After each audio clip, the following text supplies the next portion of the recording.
a lot of questions about the TSO parallel guide system. I have the Festool FS 3002 rail on a GSR 16. It is not the PE. I have the long prototype arm from the TSO parallel guide system. I know the production ones are going to be a little different in color and different in the ruler, but this is what I have, so this is what I'm using. I'm the only one here. I've got to move the camera around a lot. It's going to get jumpy. If anybody gets seasick, I apologize ahead of time, but I'm going to try to answer some of the questions that have been asked of the system and how it works.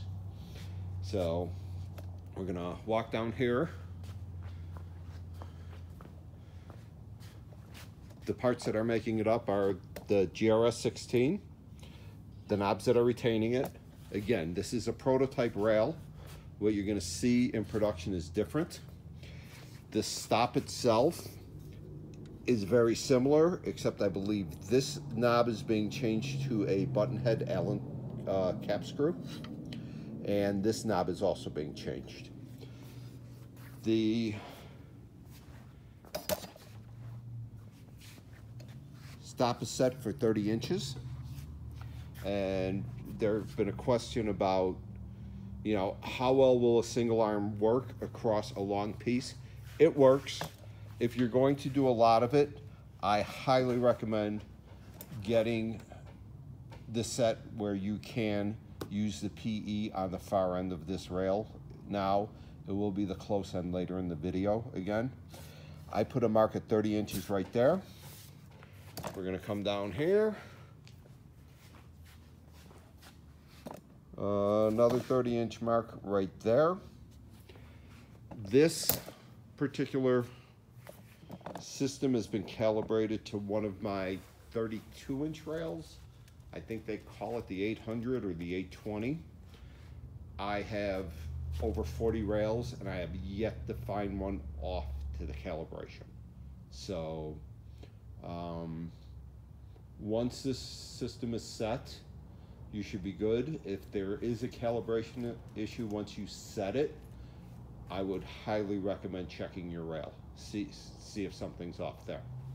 So now I'm going to head back down to the other end, and one of the concerns and one of the statements was that this connects to the end, and yes it does. And I believe the concern is this. The Festool guide rail system originally, and I believe to this day, would flop around like this. Modifications have been made to put tabs on it by various users to correct that issue. In this particular case, it won't happen because once you push the guide rail square against the edge, that is now on the sheet. So the flopping around has been eliminated with this system. I believe we're ready to set this rail. With the long guide rail and only one unit on it, I do have a PE with the second rail or second arm.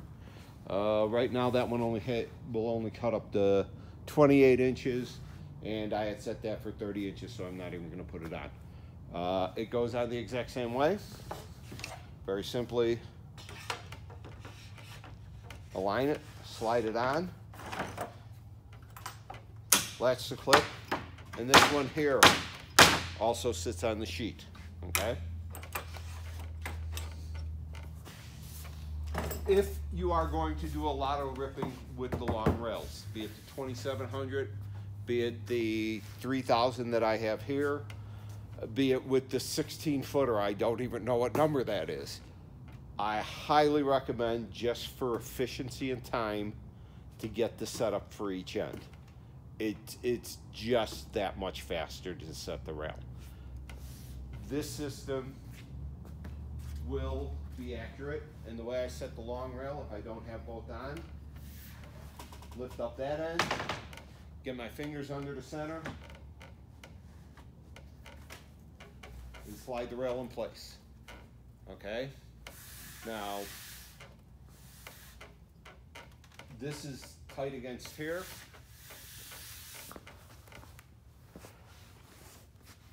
And we'll look at how it aligned to all our marks. We know we were set at 30 inches and we'd seen the marks.